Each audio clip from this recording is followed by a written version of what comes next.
19শে December শেষ হয়েছে পার্লামেন্টের শীতকালীন অধিবেশন। তার পরদিনই অর্থাৎ 20 ডিসেম্বর থেকেই পশ্চিমবঙ্গে নির্বাচনী প্রচারে ঝাঁপাতে চলেছেন প্রধানমন্ত্রী নরেন্দ্র মোদী। তার প্রথম লক্ষ্য মতুয়াগড়, রানাঘাটের তাহেরপুর থেকে নির্বাচনী প্রচার শুরু করবেন প্রধানমন্ত্রী নরেন্দ্র মোদী। সেই নিয়ে এখন বঙ্গ বিজেপিতে প্রস্তুতি তুঙ্গে। মতুয়া ভোট নিশ্চিত করতে চাইছে বিজেপি, আর তাই সর্বশক্তি প্রয়োগ করে এই সভাকে সফল করতে বদ্ধপরিকর তারা। প্রস্তুতিতে কোনো খামতি রাখতে চাইছে না বঙ্গ বিজেপি। মাঠ পরিদর্শন, বাড়ি বাড়ি প্রচার, কোনো কিছুতেই খামতি রাখছে না তারা।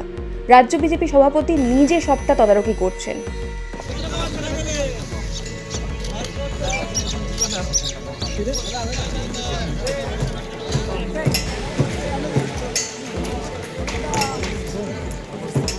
এদিন শ্রমিক ভট্টাচার্যের পাশাপাশি একাধিক রাজ্য নেতৃত্বকেও মাঠে সক্রিয়ভাবে কাজ করতে দেখা যায়। উপস্থিত ছিলেন রানাঘাটের সাংসদ জগন্নাথ সরকার। তিনি প্রধানমন্ত্রী নরেন্দ্র মোদীর মঙ্গল কামনায় গোবিন্দপুর কালীবাড়ি মন্দিরে পূজাও দেন। তিনি বলেন, দেশের প্রধানমন্ত্রী যিনি সবসময় ভারতবর্ষের সাধারণ মানুষের কথা ভাবেন, আর তিনি আমাদের নদিয়াতে আসছেন।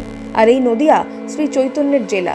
সেই কারণেই তার মঙ্গল কামনা এবং গোটা রাজ্যবাসীর মঙ্গল কামনায় আমরা মায়ের দ্বারস্থ হয়েছি। আগামী 20 তারিখ প্রধানমন্ত্রী জনসভায় প্রচুর মানুষের সমাগম হবে এবং প্রধানমন্ত্রী বিভিন্ন প্রকল্পের উদ্বোধন করবেন। আমাদের নদিয়ার মাটিতে চৈতন্যের জন্মস্থানে আসছেন পৃথিবীর সর্বশ্রেষ্ঠ জনপ্রিয় নেতা, ভারতবর্ষের প্রধানমন্ত্রী মাননীয় নরেন্দ্র দামোদর মোদী। তিনি এসে বাংলার দুর্দশা মুক্তির জন্য, বাঙালির দুর্দশার মুক্তির জন্য কি সন্দেশ দেন, তার উদ্দেশ্যে যে জনসভা আছে এবং সরকারি প্রকল্প কিছু ঘোষণার বিষয় রয়েছে, আমরা তার দীর্ঘায়ু কামনা করি এবং বাংলা যাতে এই দুর্দশা মুক্তির হাত থেকে বাঁচে তার জন্যই এখানে গোবিন্দপুর কালীমাতা মন্দিরে আমরা মায়ের কাছে প্রার্থনা করলাম সব কিছু নির্বিঘ্নে। এদিন মাঠ পরিদর্শনের পাশাপাশি বাড়ি বাড়ি প্রচারও সারেন বিজেপি নেতারা। রাজ্য সভাপতি সহ বহু নেতাকে প্রধানমন্ত্রী মোদীর সভার আমন্ত্রণপত্র মানুষের হাতে তুলে দিতে দেখা যায়। পাশাপাশি সোশ্যাল মিডিয়াতেও জোরদার প্রচার চালাচ্ছে বিজেপি।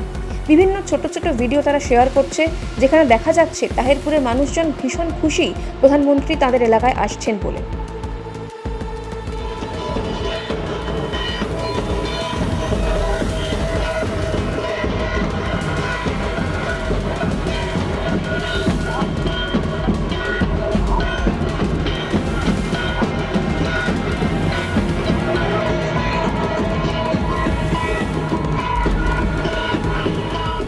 সব মিলিয়ে ভোটের আগে 8 ঘাট বেঁধে মরিয়া হয়ে ঝাঁপাচ্ছে বিজেপি। তাহেরপুরের জনসভা সেদিকেই ইঙ্গিত করছে। ব্যুরো রিপোর্ট, মাধ্যম। अरुणाचल सरकार का संकल्प 5 प्रतिज्ञा: शिक्षा से सशक्त भविष्य, कृषि से समृद्धि का, प्रकृति का साथ विकास, हर घर तक ग्रीन एनर्जी, पर्यटन से नई पहचान। इन प्रतिज्ञाओं के माध्यम से हम बनाएंगे ऐसा अरुणाचल सुंदर, स्वच्छ, सुरक्षित, शिक्षित, स्वस्थ और समृद्ध। हमारा वादा, विकास भी विरासत भी।